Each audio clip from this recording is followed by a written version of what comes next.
चौरा गांव के खेतों में इन दिनों खुदाई का काम चल रहा था। असल में इसी गांव से होकर एक अच्छी सड़क गुजरनी थी, इसलिए यहाँ खुदाई शुरू की गई थी।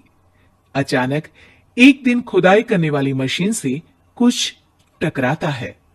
बाद में जब खोजबीन की जाती है तो वहां से दो कंकाल मिलते हैं। पुलिस गांव के लोगों से पूछताछ शुरू करती है। आप लोगों को क्या लगता है ये किसके कंकाल हो सकते हैं? अरे साहब, हमें क्या पता ये किसके कंकाल है, आप ही लोग पता लगाइए। हम लोग तो बहुत ज्यादा डरे हुए हैं। हाँ, हमारी फॉरेंसिक टीम अभी आ रही है। ये बताओ कि इस गांव के रहने वाला कोई जोड़ा गायब तो नहीं ना?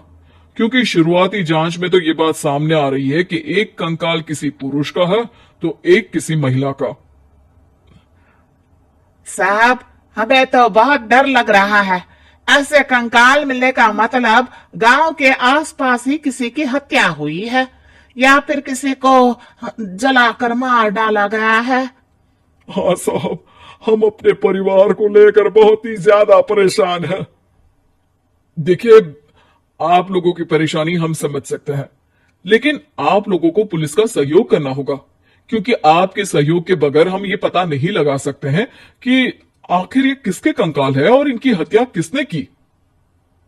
ठीक है साहब, गांव के लोग आपका पूरा सहयोग करेंगे। हाँ साहब, पूरा सहयोग करेंगे। तो फिर ठीक है, हम अपनी जांच शुरू कर देते हैं। कुछ दिन बाद जांच रिपोर्ट आ जाती है।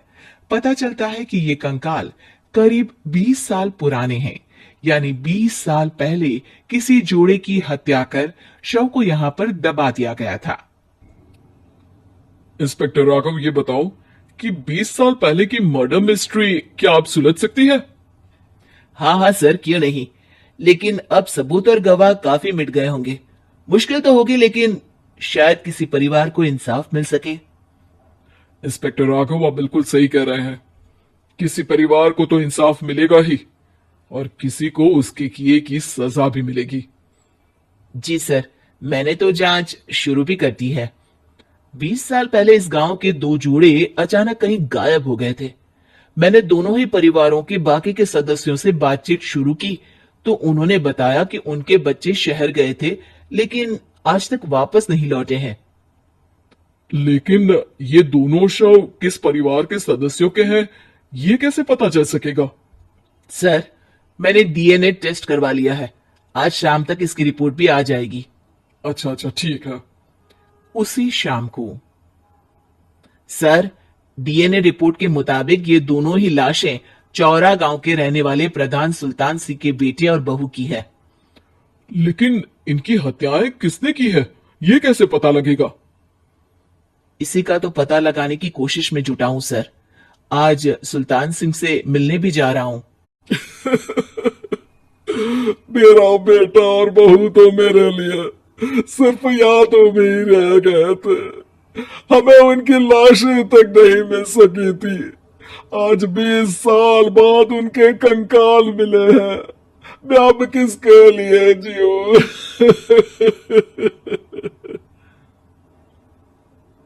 लेकिन सर, क्या आपकी किसी से कोई दुश्मनी थी? अपने बेटे बहू की हत्या के लिए आप किसे जिम्मेदार मान रहे हैं? अब मैं किसका नाम बोलूं?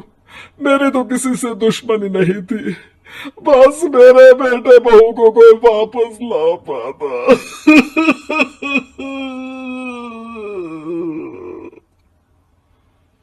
इसके बाद सुल्तान सिंह फूट फूट कर रोना शुरू कर देते हैं। सर, अब आप इनका अंतिम संस्कार करवा सकते हैं। कम से कम इनका शरीर ना सही, इनका कंकाल तो आपको मिला है। लेकिन हाँ, अगर आपको कुछ भी याद आए तो जरूर बताइएगा। मेरी तो बेटा अब उम्र हो गई है, लेकिन मेरे बेटे और बहू के हत्यारों का जरूर पता लगाइएगा, क्योंकि जब तक हत्यारे पकड़े नहीं जाएंगे मेरा मन नहीं मानेगा। सर, हमारी पूरी कोशिश रहेगी हत्यारे को पकड़ने की। लेकिन एक बात बताइए, उस वक्त आपको किस पर शक गया था? उस वक्त मेरे एक ड्राइवर को पकड़ा गया था, लेकिन सबूतों के अभाव में उसे छोड़ दिया गया था। अच्छा, और ड्राइवर पर कैसे शक हुआ था? क्योंकि उस दिन ड्राइवर छुट्टी पर था। उस समय लेकिन लाश क्यों नहीं मिल सकी थी?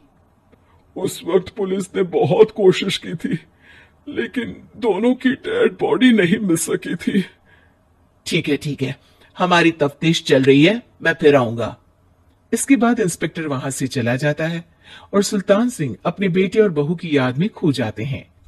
कुछ दिन बाद सुल्तान सर, एक बात बताइए, जब आपके बेटे बहू की हत्या हुई थी, उसी के आसपास आपके ही गांव का रहने वाला एक और जोड़ा उसी वक्त गायब हो गया था ना? हाँ सर, अलका और अभिषेक, वो भी मेरे बच्चों जैसे ही थे। तो फिर वो कहाँ है? उनका भी आज तक पता नहीं चल सका, लेकिन बताते हैं कि कुछ साल पहले अभिषेक को गांव के ही किसी आदमी ने मुंबई में देखा था, लेकिन फिर वो गायब हो गया। यानी अभिषेक और अलका की हत्या नहीं हुई थी, बल्कि उन्होंने किसी वजह से खुद ही गांव छोड़ दिया था। हाँ हाँ, हो सकता है, क्योंकि अभिषेक मेरे बेटे संतोष का अच्छा दोस्त था और उसका मेरे घर भी आना जाना लगा रहता था। हो सकता है कि उसने मेरे बेटे और बहू के बारे में सुन लिया हो और ये गांव छोड़ दिया हो सकता है। उनके परिवार का कोई अब नहीं रहता क्या इस गांव में? अब तो कोई नहीं रहता। एक चाचा थे, लेकिन उन्होंने भी अपना पुश्तैनी मकान बेच दिया है। वो भी अब कहीं शहर में ही बस गए हैं। ओह, अभिषेक और अलका के बारे में भी पता लगाना होगा। हो सकता है कि वही इस हत्या के बारे में कुछ बता सके। हो तो सकता है, लेकिन वो बेचारे तो खुद ही वक्त के मारे थे, वो क्या बताएंगे। फिर भी सर, जब केस दोबारा खुला है तो जांच तो करनी ही पड़ेगी, और इस बार तो लाशें भी बरामद हुई है। कुछ दिन तक लगातार तफ्तीश चलती रही। एक दिन थाने से सुल्तान सिंह को फोन आता है। हाँ, कौन बोल रहा है? हूँ थाने से, आपको थाने आना पड़ेगा। थाने? लेकिन क्यों? सर, किसी की पहचान करवानी है। अच्छा ठीक है, मैं दोपहर तक पहुंचता हूँ। सुल्तान सिंह दोपहर में थाने पहुंचता है। कई पुलिस के अधिकारी वहां मौजूद रहते हैं। सर, आपकी बेटी की हत्या का रहस्य आज शायद सुलझ जाए। अच्छा इंस्पेक्टर राघव, पर वो कैसे? सर, उस आदमी को देखिए, क्या वही अभिषेक है? सुल्तान सिंह की आंखों में हैरानी से आंसू आ जाते हैं। हाँ सर, यही अभिषेक है। ये आपको कहां से मिला? सिर्फ अभिषेक ही नहीं, बल्कि इसकी पत्नी अलका भी इसके साथ है। मैडम, जरा अभिषेक की पत्नी को लाइए। जैसे ही अलका को पेश किया जाता है, सुल्तान सिंह जमीन पर गिर जाते हैं। सुल्तान सर, क्या हुआ आपको? आप अलका को देखकर गिर क्यों गए? सुल्तान सिंह सर पकड़कर बैठ जाते हैं। ये अलका नहीं, बल्कि ये तो मेरी बहू रितु है। पूरा थाना एक दूसरे का मुंह देखने लगता है। क्या? इसके बाद हर किसी को दो कंकाल और हत्या का रहस्य समझ में आ गया। अभिषेक और रितु ने मिलकर संतोष और अलका की हत्या की थी और लाश को जमीन के नीचे दबा दिया था। आज 20 साल बाद इस हत्या का रहस्य खुल सका था कि अवैध प्रेम संबंध में दो मासूमों की जान गई थी।